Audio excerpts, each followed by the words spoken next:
Hello and welcome to Gearhead 704. I'm Matt, and today is hey guys, interrupting the video right here because what you're about to see is going to look a little different. I had recently changed GoPros. I'm actually filming on a GoPro 10 now, and something happened as soon as I got my new GoPro. It actually corrupted all the footage you're about to see. Luckily, I was able to recover it, but unfortunately, even the recovery, it looks a little weird. So every now and then you'll see weird bands or lines come across and kind of mess with the picture. That's why, but the engine was so important that I had no way to redo that, obviously, with Adam. So sorry about that. Please just deal with that for a little bit. It'll come in and out, but at least we do have some footage and the audio is good. But yeah, with that said, let's go ahead and cut back to the video, and I hope you guys enjoy. It's a very exciting day for the channel. We are finally back at Kannapolis Engines, which we came here, I can't believe it. It's been almost a year since the last time we were here. But yeah, I'm really excited because today is engine assembly day. This is all about Nemesis. In case you missed one of the previous videos, I finally welded the cowl on. Now there's still a little bit of work to do, but not nearly as much. We passed a huge hurdle, but we are gonna need an engine for this car. We are gonna need an engine, and we're building a 349. I've had a couple of other videos here at Kannapolis Engines. In case you guys haven't seen them, if you wanna catch up on that, what was done, why I'm going with the 349, all that, check those out. I have a playlist link down below, but yeah, today we are actually going to assemble the engine. I also have my heads and cam, everything I'm using, so if you wanna find that out. I don't have the intake figured out yet, we'll talk about that. But yeah, heads, cam, so let's go ahead, go inside, talk with Adam. He is one of the managers here. Let's see if we can go ahead and start the assembly, and I'm really excited about this today, guys, because it's a big step forward for my SSP coupe. So yeah, let's go ahead, let's get inside, let's see what's going on.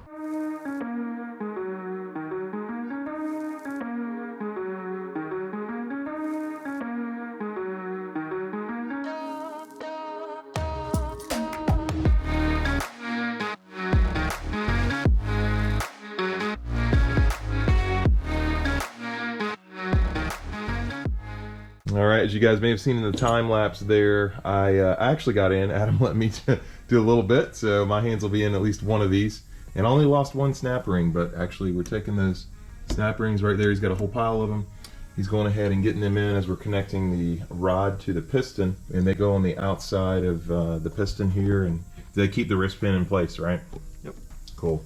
So yeah, he let me do that. That was pretty cool. And so now I'll have actually touched the inside of my engine. So anyway, I'm gonna let him do the rest. It took me a long time to do the first one, and I think he's done like, what, 10,000, 100,000? How many Adam have you done? At least 30 or 40. Okay, at least 30 or 40,000 is what I'm gonna say. 1,000. I don't believe him. Anyway, yeah, we're gonna let him keep running on that, but yeah, that's cool.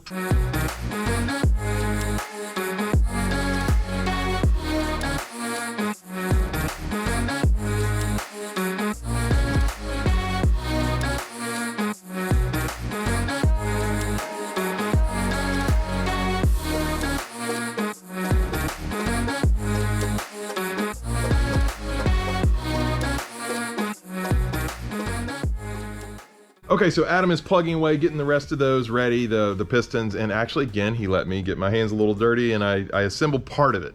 But we have some exciting news here because look, guys, we have the heads. Now, I revealed the heads and cam here before, but it is just in like the middle of videos. But how did these magically arrive? Hi, Matt from FoxBody's. Hey. I think we know you. Yeah, I finally showed up. I know this guy. Oh, by the way, we're on a new GoPro, so I can actually see you for once. This is kind of neat. Anyway, so yeah, Matt brought the heads and cam. He's hanging out today. Just as a recap, what we got Trick Flow 11R 190cc heads. I believe these are the 58cc chamber. It's more for higher compression. There's also 64. I believe these are 58. Is that generally you want a smaller cc to get more compression? Do you remember? Yeah. Yeah, okay. So these are probably smaller space gives you tighter compression. Okay. Okay. And Adam did say earlier, Matt, you weren't here, but he said we'd be about 11-to-1 on this engine. Oh, wow. Yeah. Nice. So okay. We'd definitely be running 93. yeah, that's some pretty decent compression. Yeah, for NA. And then we got our comp cam. Now I'm trying to remember if this says what it is on it. All right. This is the XFI 236HR, and I heard from a lot of people this was a great cam combination to run.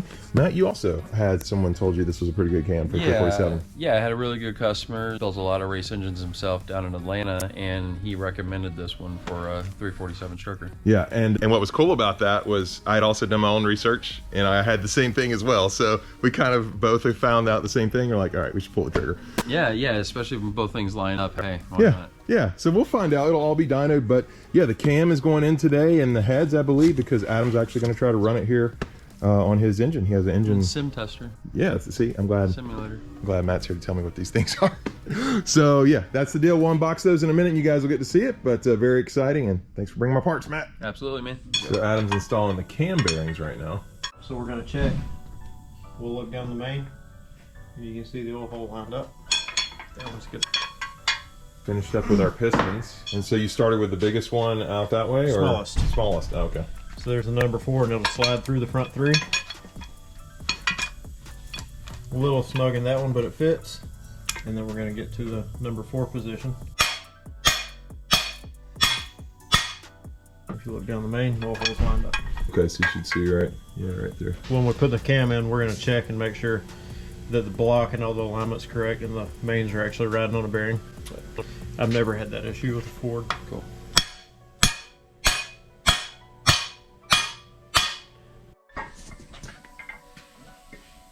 Cam is going in. Right now we're just going to lube the mains and we'll lube the lobes later. There's no point in having it dripping all over everything. So we're just going to put some light oil on the mains. And before this engine ever spins, we're going to be pumping oil through it on the sim test machine. So there's really no point in using fancy assembly lubes because we would just rinse all that out before. Engine that I wasn't going to test here, we would put a thicker oil on everything, you know, heavier grease on the bearings, heavier grease on the lifters. But with the sim test machine, we're going to turn oil on first. Once we see oil pressure, once we see rockers oiling, then we'll start to rotate the engine. So it's going to be primed before it ever moves. There's no point in using. It'll just be wasted. So, gotcha. And if everything's fit correctly, that cam will slide right in and rotate by hand, just like that. Oh, nice.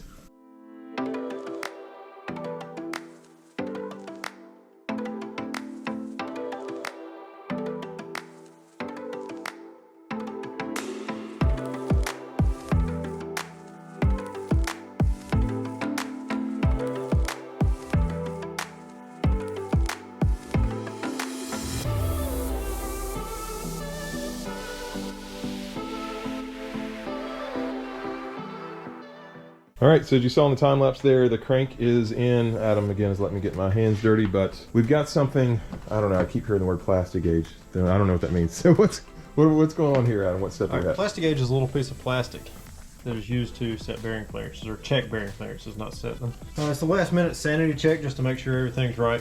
We've measured the mains, we've measured the bearings in the housing bore. We know that we're going to be around 2 to 2.5 thousandths clearance, but what we're going to do is take that little piece of plastic and we're going to clamp it and compress it. If it doesn't clamp any wider than that, we've got 6 thousandths clearance, obviously too much. If it clamps any wider than that, we've got less than 2 thousandths clearance, and it's too little. So what we're going to do now is get all the mains snug down onto it. We're going to torque the front one and then back it back off and use this scale to check final bearing clearance.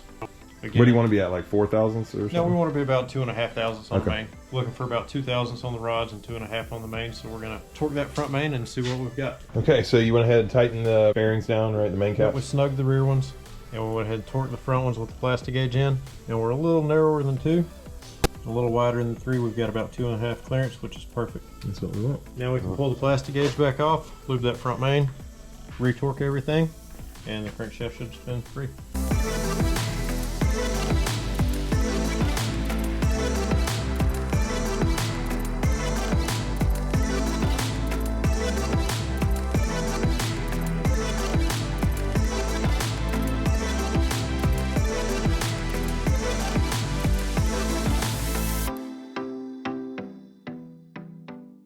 Okay, Adam's doing more measuring things. What are we looking for here? We're checking crankshaft in. Checking for thrust clearance. So we're going to pry the crank forward to 0. And we're only getting about 3 thousandths. So I'm going to reset that center cap and see if we open up any. All right, next step. Crank is all set, good to go. We did get that 5 thousandths we were looking for. But pistons are going in. Adam's already done one, and he's going to let me do some. And yeah, it's very interesting. I've never installed pistons before. I don't know how many of you guys have, but getting my chance today.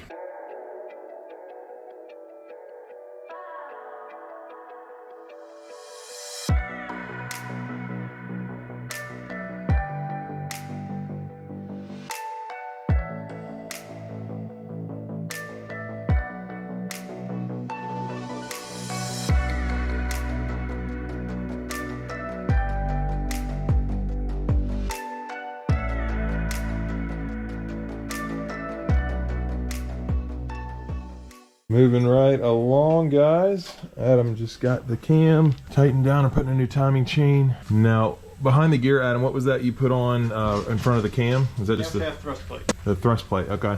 So the thrust plate's installed behind that. All the pistons are in. I think I killed the time lapse.